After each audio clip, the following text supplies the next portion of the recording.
Question করেছেন যে sir আসসালামু আলাইকুম, বেশ কয়েক মাস ধরে কোমরে ব্যথা, কয়েকদিন হয় বেশি হয়েছে।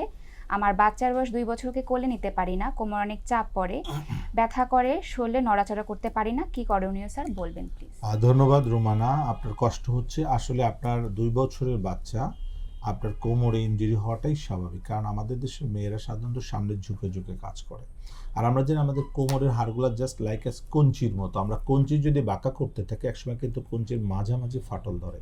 ঠিক তা আমরা সামনে ঝুঁকে ঝুঁকে যখন কাজ করছি তখন কিন্তু আমাদের কোমরের ঠিক নিচের জয়েন্টটা, যেটা L4-5-5S1, এই জয়েন্টগুলো কিন্তু ফাটল ধরতে পারে।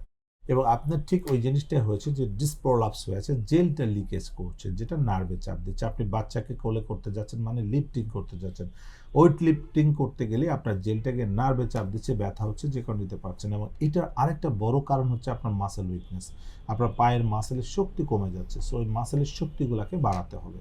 সো এই কারণে আপনার চাইলে রিহ্যাবিলিটেশন, যেটা আসলে বাচ্চা ডেলিভারির সঙ্গে সঙ্গে আমরা বলি যে মায়েদেরকে রিহ্যাবিলিটেশন ফিজিওথেরাপি করা উচিত, যেন এই ব্যথা বেদনা না হয়। কারণ এই কোমর ব্যথা একসময় আপনার হাঁটু ব্যথায় পরিণত হবে, হাঁটুকে ক্ষতিগ্রস্ত করবে, এখান থেকে আপনার ঘাড়ের ব্যথায় চলে যাবে। সো আস্তে আস্তে আস্তে আপনাকে ডিসেবল করে দিতে পারে।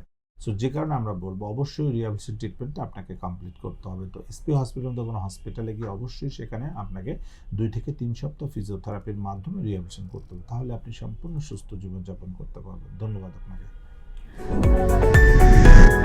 এসপি হাসপাতাল, আন্তর্জাতিক মানের পূর্ণাঙ্গ ব্যথা নিরাময় হাসপাতাল।